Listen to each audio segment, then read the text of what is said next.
When you're building a culture of belonging, every word counts. That's why Textio brings the world's most advanced language insights into your hiring and employer brand content. Our industry-leading approach to artificial intelligence and machine learning provides the tools needed to find more diverse candidates. In short, Textio builds more equitable workspaces, guiding businesses and writing more inclusive job posts. And we're building on that success by bringing even more products to the market for all people who share our belief that language matters. Words have power, and at Textio, we harness that power to increase the access and availability of value-driven work for everyone.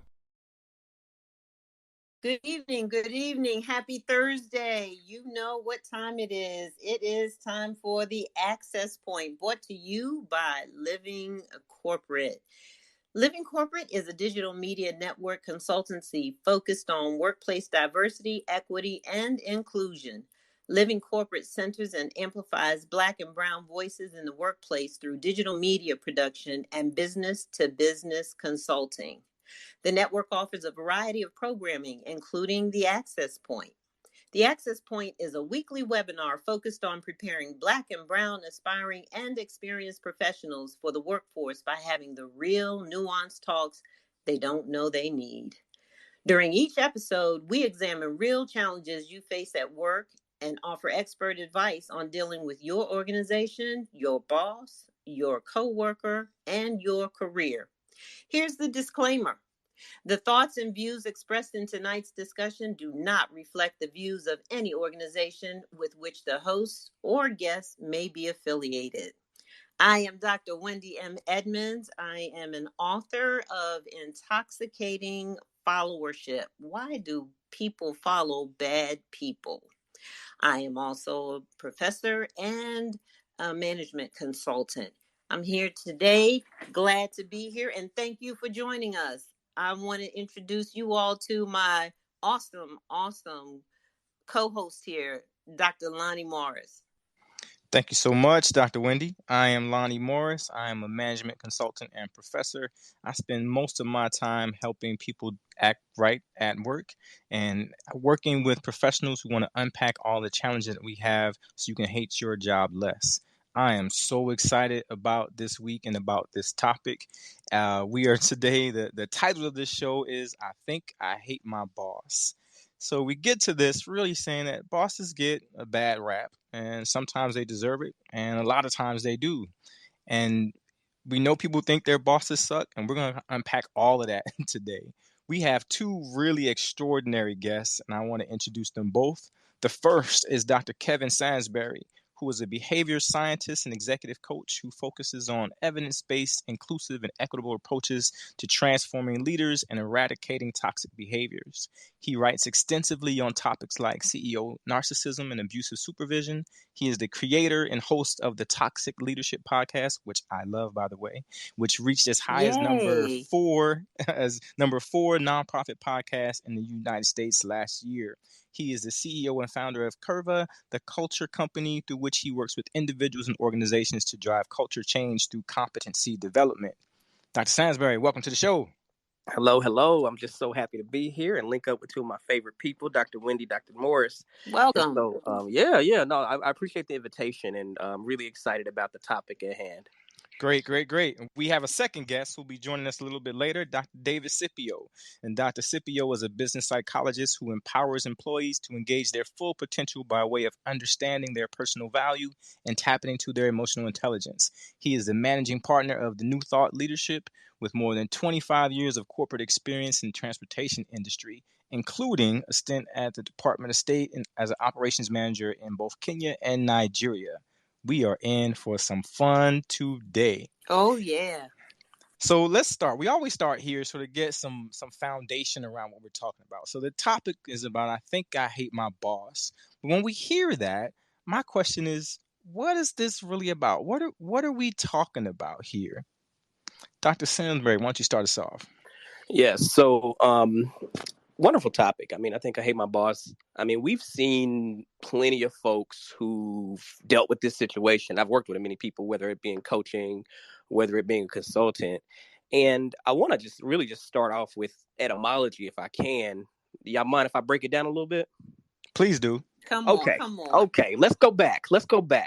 So I think I hate my boss. What a lot of people may not realize is the word boss is actually an offensive term. It's boss, and it comes from Dutch. And in countries like South Africa that were, colonized and such by the Dutch historically, the word boss really became a term that was created by black people in South Africa to address a white manager or overseer. So if you look at like that word in general and look at the etymology behind it from a Dutch standpoint, it describes master, it describes supervisor, it describes, and we took it in American, it describes your boss, right? But the word in itself has negative connotations historically. And so when you think about how people use that terminology and all of that, one could say, yeah, okay, we changed the word, it means respect, okay, blah blah blah. But what are we seeing in the news? What are we seeing in application? There are too many bosses and not enough leaders. So that's where I'm gonna start. Come on. He already starting off. Go ahead. And so, I mean, at the end of the day, when we're looking at the workplace and then the hierarchy that we created in the society, I could be down with having, Dr. Wendy, you do toxic followership. I could be down with the concept of followership. That's not the problem. Mm-hmm. It's Right. so having power and having direction and having a mentor, all that kind of stuff. That's not a problem. But individuals wield power in such a negative way, it kind of perpetuates the originality of where the boss word came from in the first place. And so, I love this because I read in there's a site, Pay Stubs Now, which focuses on like payment and processing, but a lot of career stuff. And just this week, they had an article on what if I hate my boss. And they said there are 6 reasons employees tend to dislike their supervisors and managers, and they list them as being a micromanager, unclear expectations, ineffective communication, that employees sometimes don't feel valued, they're asked to perform tasks outside of their job description, and because they're poorly compensated. So if we already know the boss is not the fuzzy, warm term that we're looking for, that Black people created it to really say this is somebody I don't like anyway. And we're taking this idea of a boss and we put that person in the workplace who's overseeing, as you said, Dr. Sansberry, and supervising others. And they've got all these traits right here. These are the two of you are the experts on toxic stuff. So tell me what's going on. There's power dynamic. Power. You say, yeah. It's really It's because in a lot of cases, I've worked with and met plenty of people as a consultant where they don't necessarily hate the person as a person. They're like, oh, they cool, but I just don't hate him as a boss, And it's right, and it's more so like, and that's actually comforting because I'm like, okay, cool, because we hating a person that takes a lot of vitriol, that takes a lot of energy, right? But they not like that. They not like, no, I hate the institution, I hate the system that I'm in. And so when I think about micromanagement, where I think about pay discrepancies, where I think about working outside of scope, that really just is telling me a poor system. That system might have promoted somebody into a position that they weren't ready for, because it takes a whole hell of a lot of skills to lead another person or lead a group of people or lead a department. That's if I'm going root cause, that's the root cause. Because we can't just keep going after these symptoms with these Band-Aid fixes.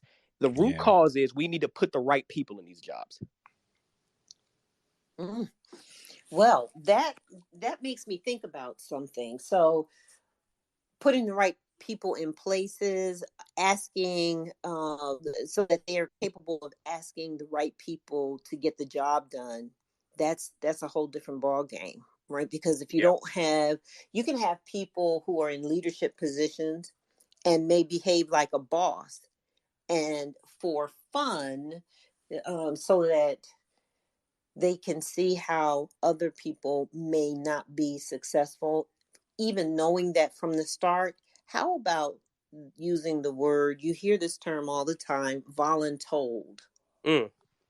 That's the perfect setup. So when I read that article, Dr. Lonnie, and I looked at those 6 items that they spoke about, and I thought about how those who wield that power that you talked about, Dr. Kevin, This is a way of setting up the subordinate. This is a way of setting up another individual. This is another way of being toxic in the workplace, is when you know that someone may not be capable, and instead of providing support and services to help them, professional development training, so that they can be better at what they do, if you see a weakness, they will voluntold, which means that you're putting them in a place to do something that you already know they're not capable of doing. And a true leader will never have to voluntold somebody. Absolutely. Come on now. A true leader will never have to voluntold somebody, because if you're a true leader, people are going to want to do it for you, because there's reciprocality there. It's reciprocal in nature, meaning I want to, I want the department to succeed. You inspire me to do better. You inspire me to go back to school. You care about my career just like I do. I mean, probably not at the same extent because it's my career, but I view you as a mentor, blah, blah, all that. And so you wouldn't ever have to really volunteer anybody, because they want to follow you. A lot of people don't look at the formula here. The formula is leadership plus followership is action. There we go. Ooh, now we're talking. They go together. Right. Absolutely. Right. Leading by example. How about if I see that that's what you're doing, I want to do that anyway. Yep. I want to do it anyway. And so when they talk about, if you look at the research related to, transformative leadership, servant leadership, the output of all of those traits that you see there is, I'm inspired. You are inspiring me to be greater than myself.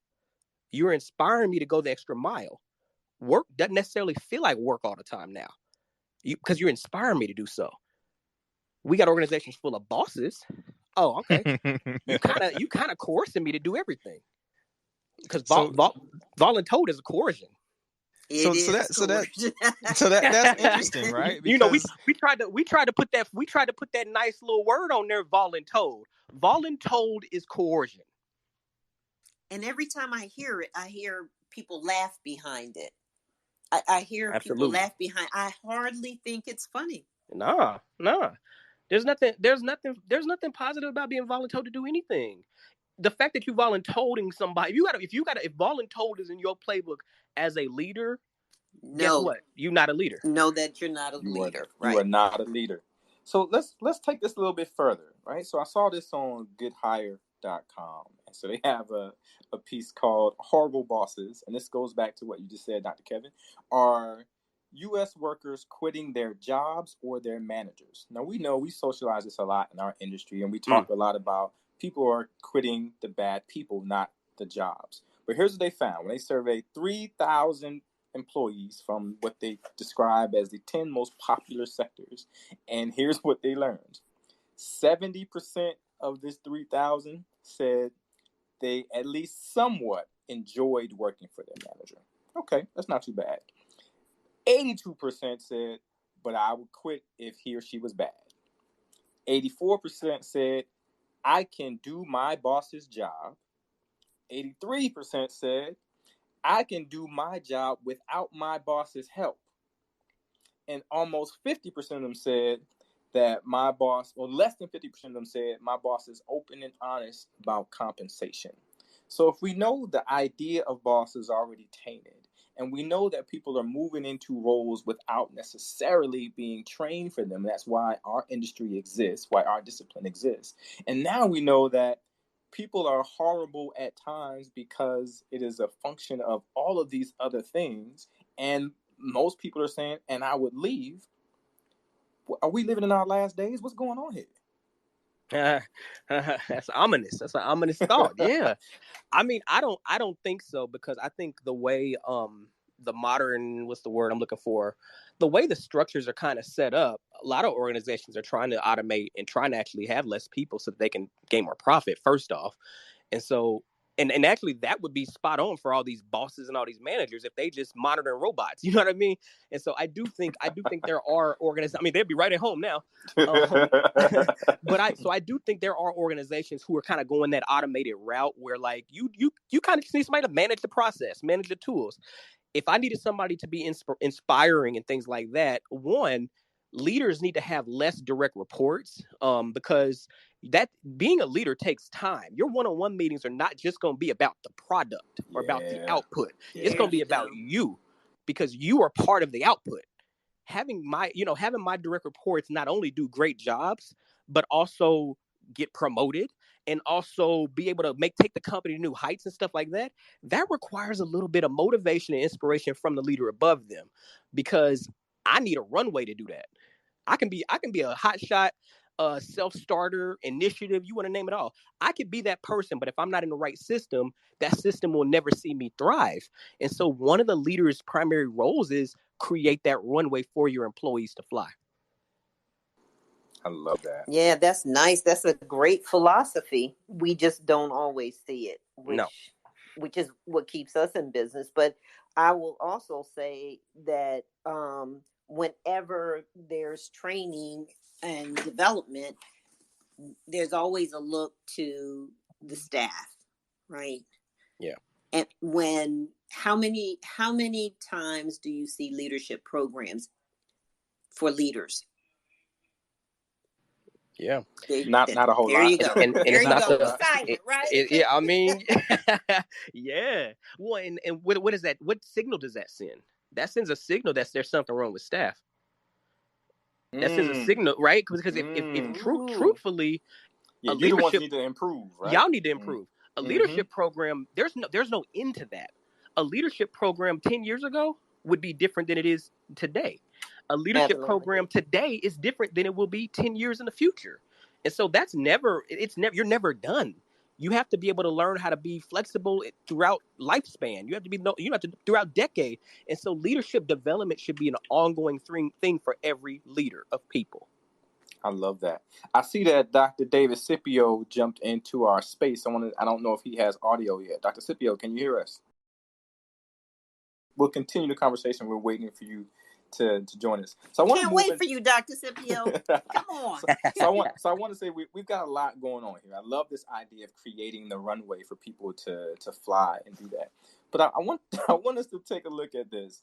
Is it possible that this idea of hate my boss, this whole syndrome, is industry specific? I'll tell you why I asked that. So there's a study in industry relations, maybe at the beginning of the pandemic, that is called How Common Are Bad Bosses, right? So we're following this idea a lot. And here's what they found. There are particular industries where people identify managers as the ones they hate and supervisors they can't stand a lot. Number one, which is why I want Dr. David Sippio to get on here, because this is his area of expertise. The first one, number one on the list, is transportation. Number two, manufacturing. Number three, which surprised me, is human services and social work. We move down to some other ones that are pretty exciting. Number six is hospitality. Wait, you're gonna love this. You're gonna love this last one. Number 7, so in the top 10, retail. So they said there are particular places where people hate their bosses. Why is that? I'm surprised the post office didn't show up. I mean, really, because remember the saying, going postal? It was because people hated their bosses. Going postal on my boss. Yeah, I remember that. So I'm just surprised at the order, and retail's at the bottom. Well, it's not at the bottom. It's number 7. It's number 7 out of the top 20. It ain't the bottom. Not the bottom. Okay. It's like at the bottom? So is there something specific to industries? Because I have some clients I work with often, and we talk about what's happening at work. And we're saying, hey, we see this repeated over time, no matter if they move from one organization to the next. If they're staying in the same industry, those same issues arise. And so they're often dealing with this, even when they make changes, even when they move up, even when they get more money. Some of the behaviors are consistent. So what's happening that's industry specific? Think about an industry as one giant ship. People that work in that industry move to different rooms on that ship all the time. And so the ship's going to have the same vibe. It's going to have the same culture. And so if I had lack of training at this manufacturer, and that's the culture, and that's what I've learned, you'll see that follow through with other industries and in other manufacturing industry, because people move around. And while people move around, so do their mindsets and the flaws that they had at the previous company. And so that's not surprising to me. I also think when we think about the industries that you named, social work, manufacturing, a few others, a lot of them did seem like a higher stress environment related to customer service. And so there could be a compounding, right? So there could be a compounding effect of my job is already stressful, and a toxic leader or a bad boss heightens that stress that I already experienced at work. And there's actually research that supports that. Wow. And remember that some of those environments too, there's a duality as it relates to customer service. Exactly. So there's the internal customer, your colleagues, your coworkers, your boss. Yep. And there's the public. There's the consumer. And I have to get beat up. I have to get beat up mentally and psychologically. There's something in the research that talks about deep acting and surface level. It is I forget the name of it, but it's emotional labor. Emotional labor is that construct in which I'm at work and I might be getting yelled at or whatever, but the customer's always right, so I got to put on that smile. You see it in service level jobs where I'm providing a service, and so I'm engaging in emotional labor already. And so imagine having a toxic boss at the same time as you already engage in emotional labor. That's so much to carry. And so I'd wonder if these things that we talk about are heightened. You say, exactly. I feel anxious right now. I want to bring Dr. Sippio into it. Dr. Sippio's in. Dr. Sippio. So we're talking about these industries and why we see so much of the I hate my boss syndrome there. And to catch you up, we identified there's a study that says it is the worst in transportation. I heard transportation and I started laughing because I'm like, yes, it's rampant. But nobody talks about it. And it's kind of hard to navigate through the system when everybody's feeling, supervisors or managers or boss or whatever, they feel like, they got their place in the system and they, solid and foundational set. So it's very challenging to get through this transportation field. That's why I love the industry, because it poses so many opportunities. Let me share for a minute, if I can, some of my experience in this thing. Trying to get moved up in the upper management, middle management has been a very big challenge because it's a very closed network and very closed-minded people. And the challenge is to keep yourself composed, that you don't become the bully. I'll say it that way. And one of the things that really helped me out was understanding emotional intelligence. And now I've been doing some study with positive intelligence, which is labeled as mental fitness. I don't know if you all have heard of that term. I have. Tell us more. Mm-hmm. Okay. Well, before I got into positive intelligence, I started understanding that I needed to make some changes. I was teasing with Dr. Morris yesterday when we was talking about the subject, and I said I've been born again. So I don't want to talk about the bad leaders. A bad boss would make that happen to you, right? I had to kill that person. I had to come out a new man. Can't take no more of that. And in doing so, I realized that I had to take the focus off of them and take ownership of my own destiny. And that's a word right there. That is a word like right Dr. there. Dr. Max, come on. That's a word. Yeah, and I'm not one for following people that just because of their title anymore. I think we've been brainwashed and conditioned to do that to an extent that we forget who we are. All because somebody has a title and they're not treating you like anything. And I just started studying some metaphysical stuff. I started studying more deeply positive intelligence and emotional intelligence. And more specifically, I started understanding my role because I come from an abusive household where my father was the sergeant at arms. And I realized how deeply rooted, that situation left me crippled. So I had to work through a lot of layers of frustration and disappointments and not understanding the system and not wanting to be a part of the system because, it was just not my style. It didn't fit me. And I was trying to force it because I was searching for the material gains. And it just took me down a bad path. So I had to recover. And jokingly, I said I was born again, but that's basically what had happened. So I'm entering back into corporate as a coach and talking about some deep level stuff. I'll share some things with you right quick, and I'm going to shut up. The things that really breaks us down, and I call them saboteurs. And they hide themselves within your body and your spirit, your mind, your conversations. And their titles are the judge, the avoider, the controller, the hyperachiever, hyper-rational, hyper-vigilant, a pleaser, restless, stickler, and victims.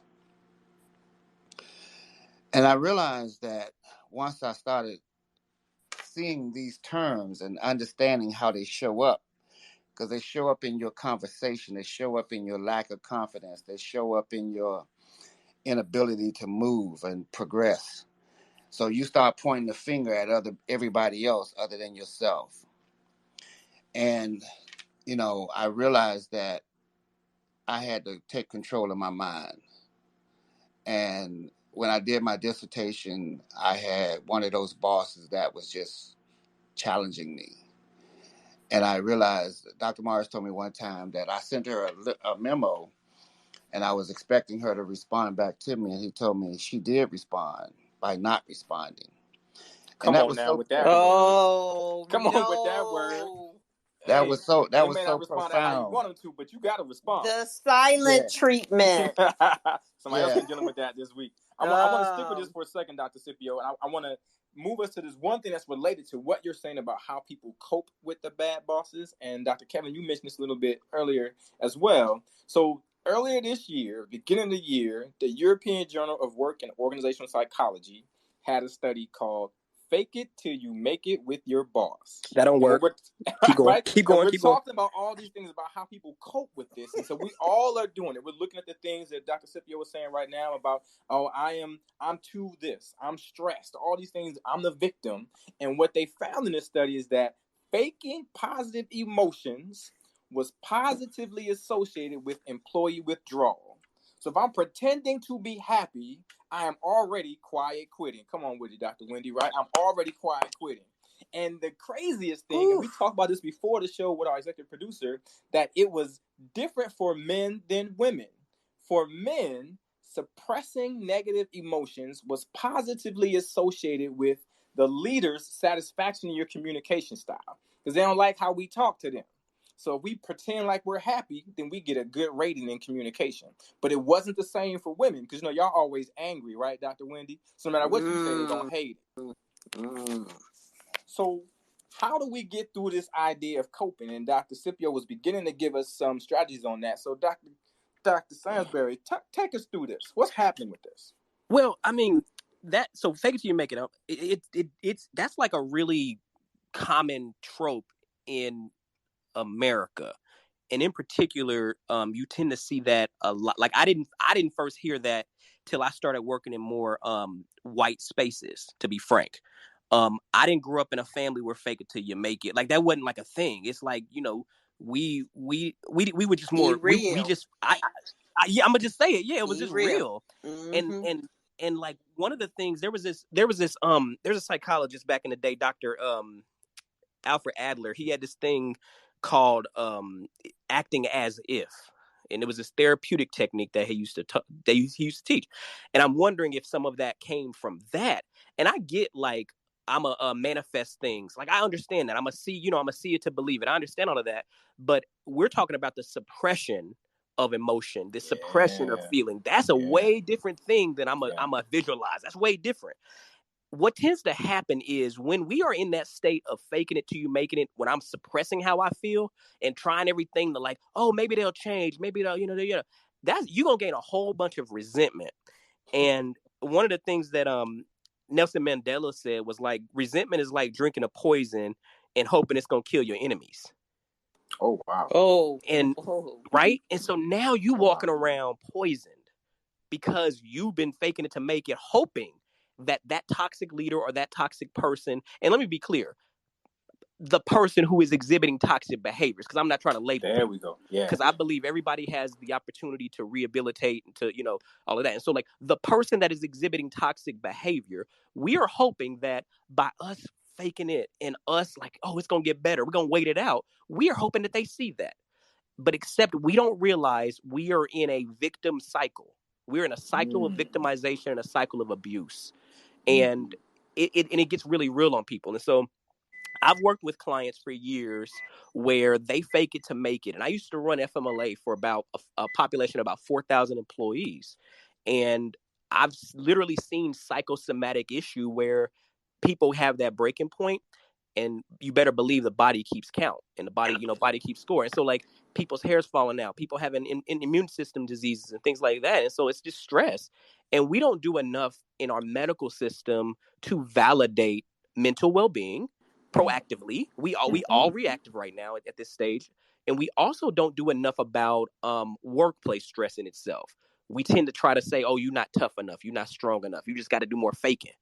And we're seeing what's happening with our opioids and all of that kind of stuff. We're seeing the outcomes of this fake it to make it kind of prevalence. And so I just think I'm glad the study you said showed negative impact on that, because it definitely is. And poison kills, poison destroys, poison from within, and that's why you saw the signs of that. It was exposed, right? And one thing that companies need to care about is poison spreads. And so it is that much more important. Say that to again. ensure poison spreads. And so when it's contagious, it's like COVID. It is definitely like COVID. I mean, like we got a mental health COVID, and like we got to do something about it, because that research also shows that yes, one bad apple can spoil the bunch. And so we have to do something about the root cause. And so when I have folks in my system that are disgruntled and things like that, I'm not going to say, oh, they just a single minority voice, which I've heard companies try to do. I'm going to say, no, let me listen to that one person, because they might be a symptom of other people who just haven't spoken up yet. And so we need to take that. We need to take that serious. That takes courage to do that. That takes courage. Absolutely. And, right? Yeah. That takes courage.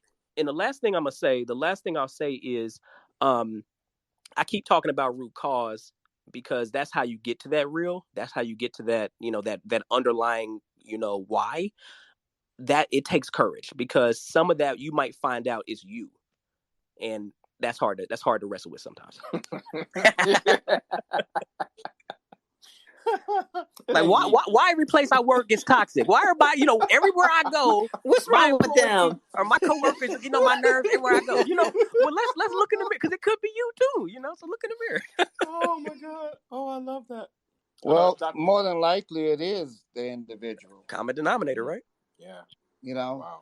We talk about courage and confidence, and what can we do about it? The situation calls for us to understand ourselves. We naturally think negative as a lifestyle.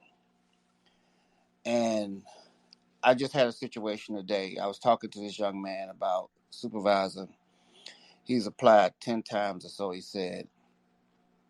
And he's gotten to the point where he's just, very negative about them bringing him on board as a supervisor. And I was telling him, you have to really be careful about the things that you're saying to yourself. You have to also look at yourself, because we can't keep blaming everybody else. At some point, as you said, Dr. Sansberry, that we have to look at ourselves.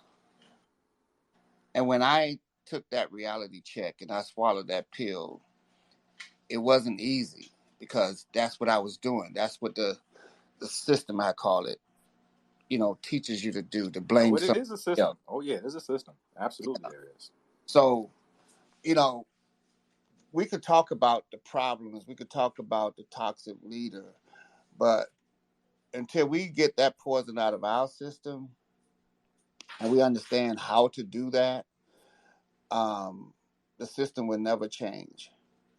But when we clear ourselves, we clean ourselves of that poison in us, then we have an opportunity to affect the system.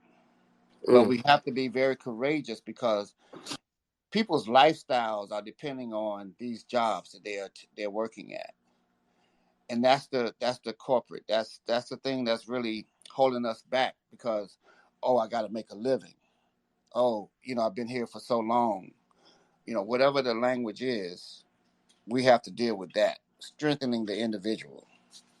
Totally agree. And I think one thing that needs to be said is like, sometimes, because there are toxic bosses and toxic leadership, toxic organizational cultures. Totally. That's why we all on this call. That's why we all have jobs and we all busy. But here's one thing to think about. If the person, the employee, whoever it might be, hasn't done the work internally, they gonna be forever, they poison, right? So they're walking around with toxic lenses. And so what that means is they might encounter a new system, a new boss, or anything like that, but they haven't done anything about the harm and the hurt. So they're gonna view things that are not toxic and not harmful as harmful because they haven't solved or healed the past harm. Yep. You got to remove the scar tissue. And so that's just something to be mindful about. And that's why, it's in my belief that mental health and all that, we need to have that as a mandate for every employee and not just EAP. And we know that's not enough because they have already figured out that it's only going to take 3 weeks to figure this out in you, and you're going to be all better. You get your three free meetings, your three free sessions. 3 sessions and you good. No, that's not how it works. I need ongoing. It needs to be an ongoing thing. As long as somebody is cognizant in they mind's eye, you're gonna need therapy. You're gonna need to bounce things off of somebody because that should be literally part of my compensation package. Like that needs to be a thing. And if we care about performance and resiliency, I wonder why. I ain't gonna wonder why. I know why they don't do it, but it needs to be a thing. Dr. Sansberry, let me ask you a question. Yes, sir. In us going to work, we always hear about following the mission and getting people to rally behind the mission and the vision. But are we really getting people to be productive is a question of mine. And it could be, this question could be rhetorical, but just something to think about. Mm-hmm. Are we really asking people to produce? Because, my understanding is people are so used to fulfilling the system's goal. They keep hiring the same people that's dysfunctional. Yeah, we not all the time. But it goes back to your word of productive. I think the game is being played for us and on us. Productive. Productivity is not you as an employee thriving. Productivity is you increasing my shareholder value. That is productivity. Because that is if you look at a CEO's compensation package at most companies, I'll guarantee you most CEOs do not get paid by how good the organizational culture is. Well, we've seen that. You've seen that. They don't get paid by right. it. And so I'm not even like wondering, why these organizational cultures work? Because they don't, they look at the root. Look at how people get paid. We get paid off of you bring your stockholder price, your shareholder price on a quarterly basis. We get paid off of if you can create less what do you call that? Basically, we less waste and things like that, more efficient from a financial standpoint. And I understand why corporations exist and things like that. But again, if I would be a big believer in massive change and true change if we started incentivizing all the stuff we're talking about. Yeah, I had a professor one time that made a comment, and he said, whenever bad behavior shows up in the workplace, you can always trace it back to incentives.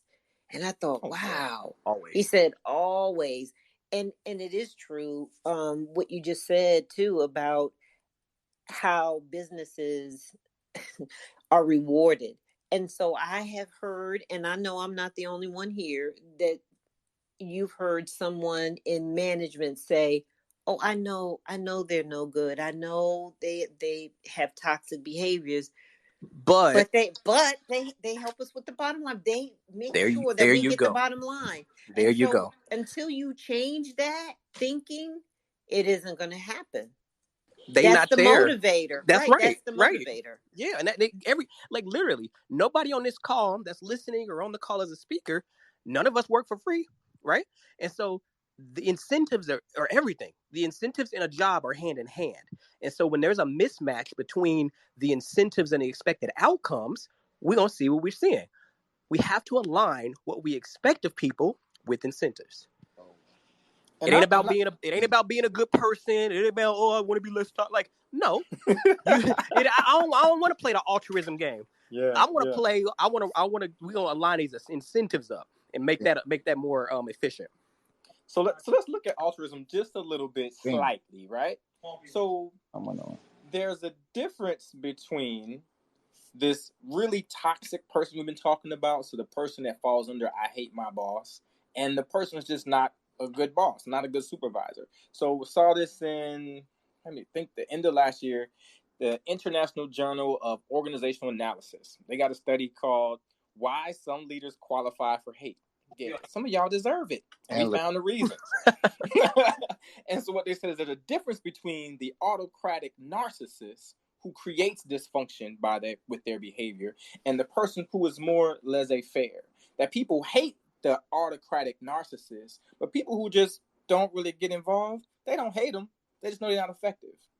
What should we be doing on the inside to deal with this and to make sure people are separating the two so we don't lump together all the people who qualify as bad supervisors as the people we hate? Behavioral specificity. And what that means, just in just regular talk, we have to start naming what is toxic, because my toxic may not be your toxic, right? But if the organization, if the organization determines, here's our company culture. I mean, we talk about values and culture all the time, but they doing all this positive stuff like, oh, inspiration, trust, customer service. But okay, that's cool too. What do we not allow here? I want to talk about that. What is not allowed here? Put that sign up. Let me see that. Put that on the website. Put that on the website. I mean, you know what I mean? Take down this sign about diversity. I want to see the glitter around that sign. Let me see that. And so, because if we do that, if you specify the behavior, everybody will know what's up. Everybody will know what this culture is. And guess who that's going to help dramatically?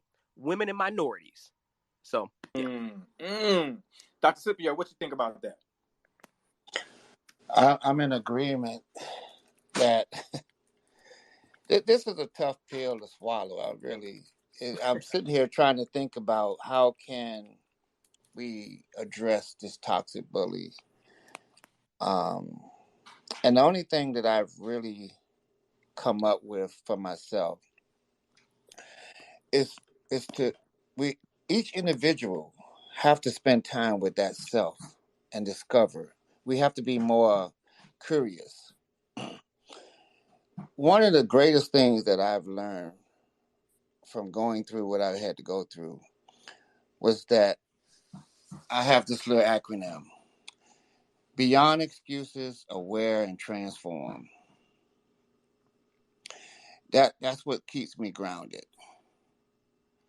Because it's systematic. This thing is so connected, so in place, and trying to address it from a system, I don't know if we have the answer or if it'll ever be corrected.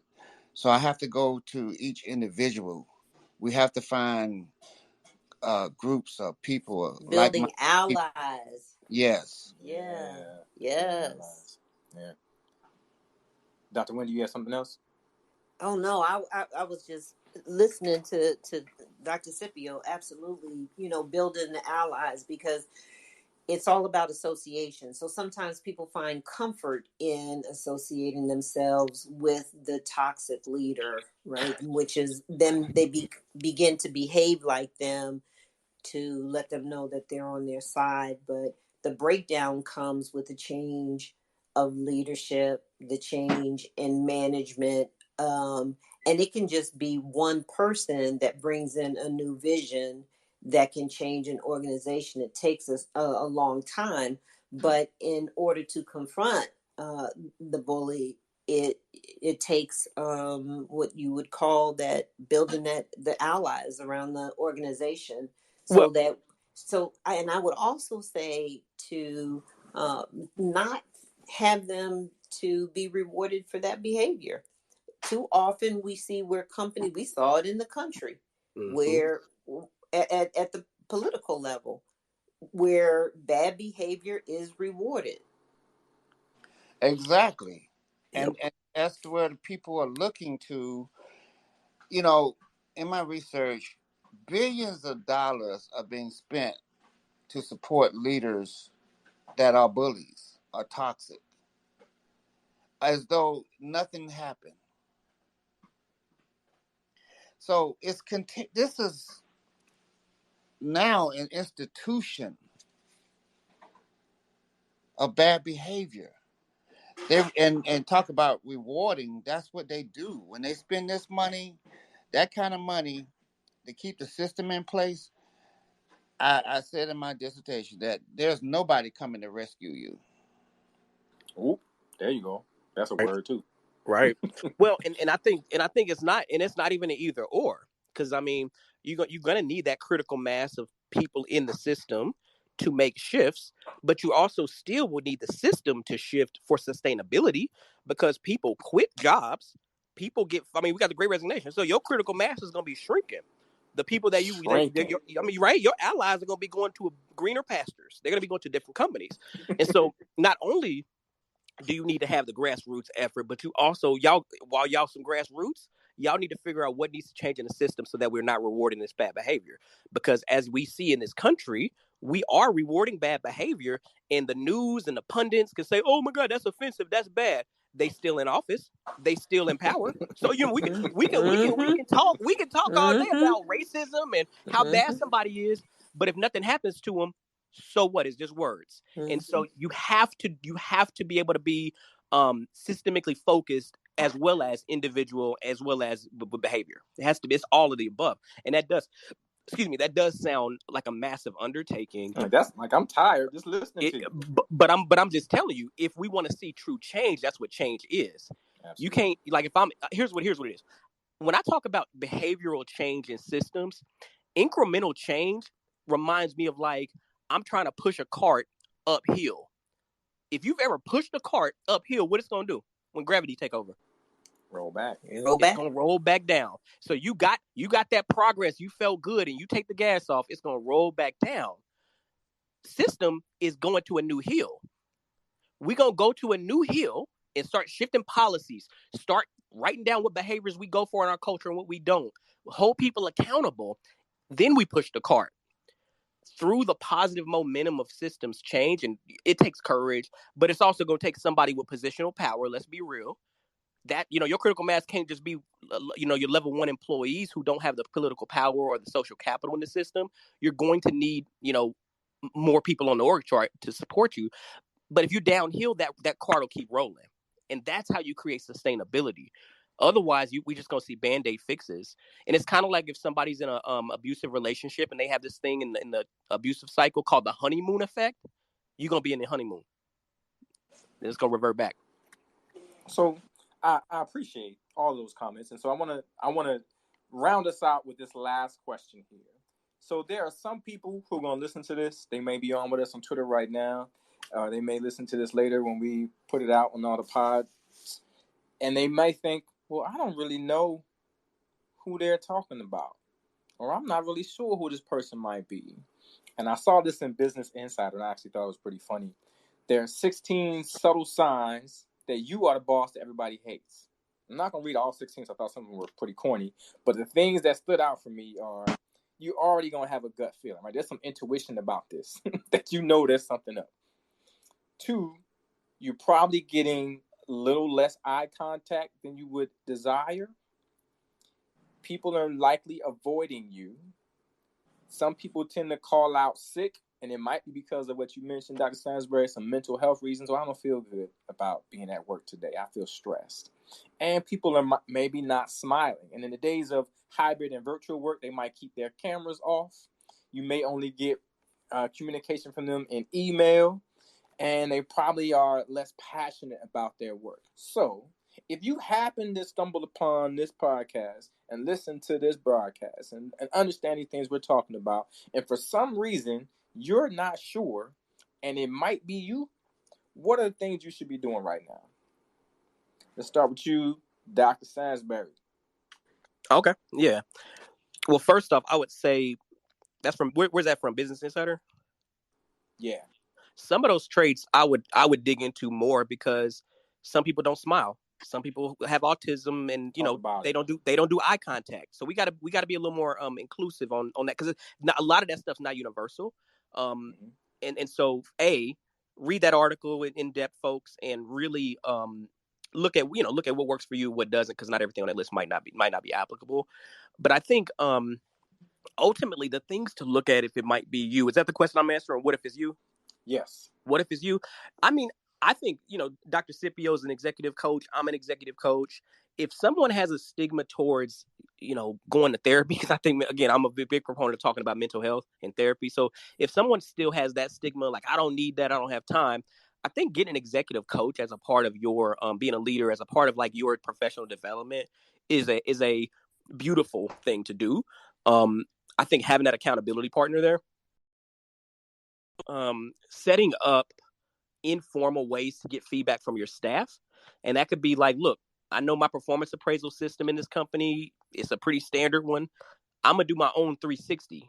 I'm going to just send out 3 questions for folks to answer about me anonymously. And I'm going to have somebody else get, I'm going to set a system where I can get some anonymous feedback from people about how I impact them. Right. Yep. And you don't have to wait on HR. I've done that before outside of the HR system. I mean, I even worked in HR, but like, me too. I've had to do that before. And so finding ways to Dr. Sippio's point of remaining curious is really important there, because again, there are a lot of behaviors that might have been your superpower that are coming across toxic for people, and you don't even know it. Now. That's you don't even know it. That's right? a big one.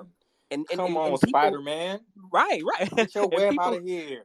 People have been working for years in their superpower, but they superpower, it's all about perception, and it leads to like I've had one where you were great, you as the boss got promoted because you know how to do the work, and you get promoted and all you want to do is the work. You don't want to be a leader still, and so now you taking over all your employees' jobs, you answering their emails when you were CC'd, you shouldn't have answered, let them answer.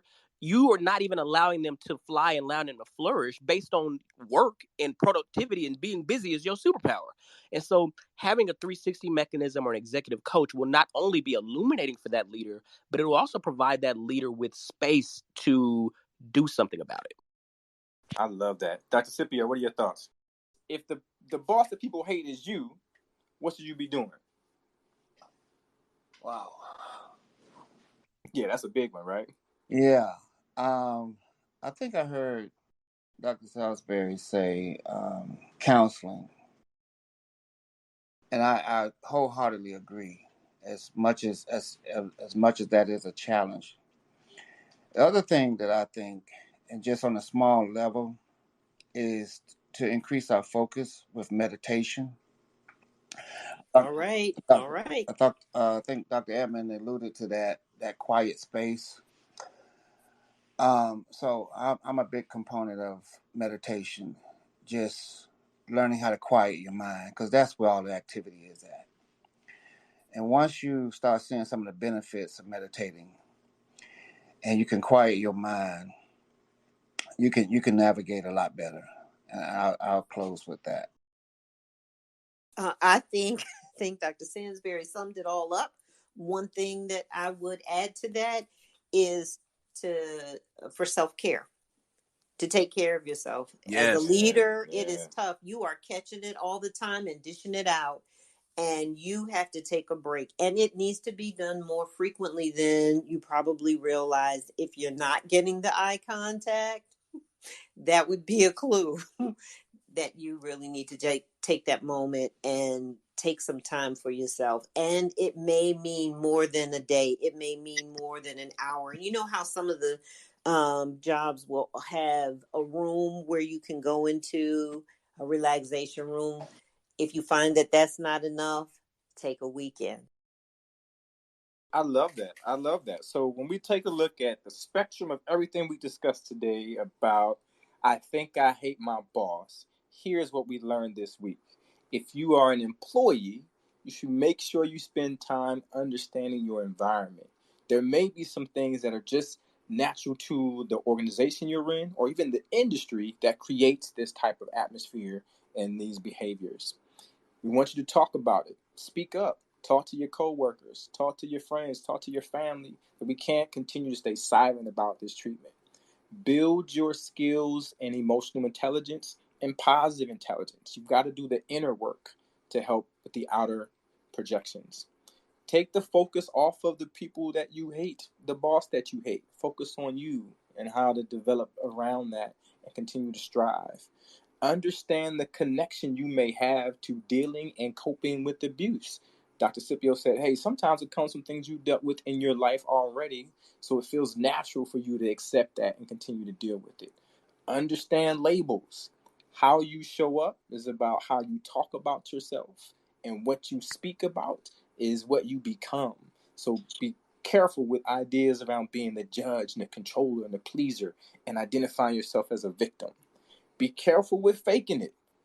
If you are pretending that things are okay, the impact is more negative on you than it is on the other people. Focus on healing so you can go into new situations fresh. And identify what is toxic to you because it may not be the same for everybody. If you are the leader or a supervisor, understand the root cause of the word boss. We started out with that saying, hey, there's already something bad with that. Train people for supervisory roles so we don't just put people in there who don't have the skills to lead and manage people. Lead by examples so that people are inspired to be greater by what they see in you. Create a runway for employees to fly. Give them room to spread their wings, to grow and to flourish. Recognize symptoms and solve the problems. Identify the political power and the social capital within the organization that helps us sustain the types of changes that we're talking about. Consider an executive coach, get an accountability partner, get informal feedback from your staff. And Dr. Sansberry's done that. I've done that multiple times. Stay curious. Continue to ask questions and figure out new ways to do this, new ways to approach it. Remember that your superpower may also be your toxic trait, so it doesn't work for everyone. Self-care is very important, and take breaks more frequently and maybe longer than you would have imagined from the beginning. Find your quiet space. If you're in a group or a team, or this is about your department or your work group, recognize that bad behavior is contagious. People move from one space to another, and they carry those attitudes with them. Deal with the closed-mindedness in your coworkers and help them work through it, support each other in the process. Build allies, collaborate, connect people with sponsors in the organization and within the industry, and help people find allies. From an organizational perspective, put the right people in the right job. We end up with people we hate as bosses because they're not in the right job. Train people to be supervisors. Create leadership programs for leaders, not just for staff. Help people rehabilitate. They may have been toxic at one time and somebody that people hated, but they can be better. Proactively validate mental well-being at work. That is important. Make everybody should get an EAP. It should not just be for those first 3 free sessions. Add mental health to compensation packages. Change the incentives so that people are incentivized for well-being and people's happiness, not just for profits. Productivity is not the same as employees thriving. Keep that in mind. Specify the behaviors. We do a really good job of posting up what we want to see. We need to also call out the things we don't want to see. And to change the system, we must hold people accountable. So we take all of that in consideration from our talk today. I want to ask my guest and my co-host the last question here. If you don't listen to the things we just put out today, what is the tax you pay? What is the black tax? What is the cost of not doing these things?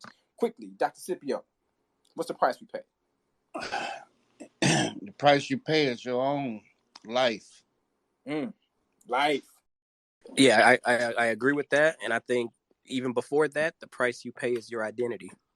Identity. Dr. And Wendy. the price you pay is your peace and your joy.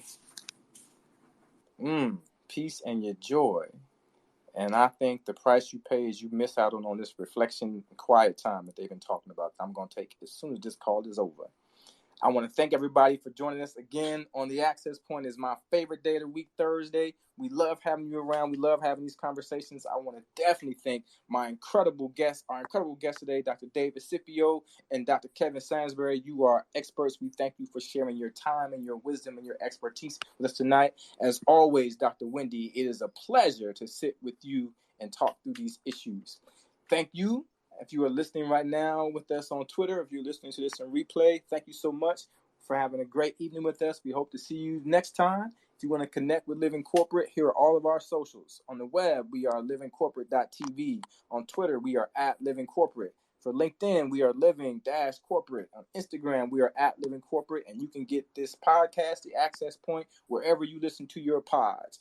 It was a pleasure. Thank you so much. Everybody have a good night. Thank you. Night. Bye-bye. Good night. Living Corporate is brought to you by Doximity. Over 90% of graduating medical students join Doximity to use our tools before earning their doctoral degree. As medicine's largest network, there's an elevated level of responsibility to everything we do. We don't take that responsibility lightly and are committed to working towards a more equitable world inside and beyond our virtual office walls. If you want to learn more about Doximity, make sure you go to your app store, type in DOXIMITY. That's DOXIMITY.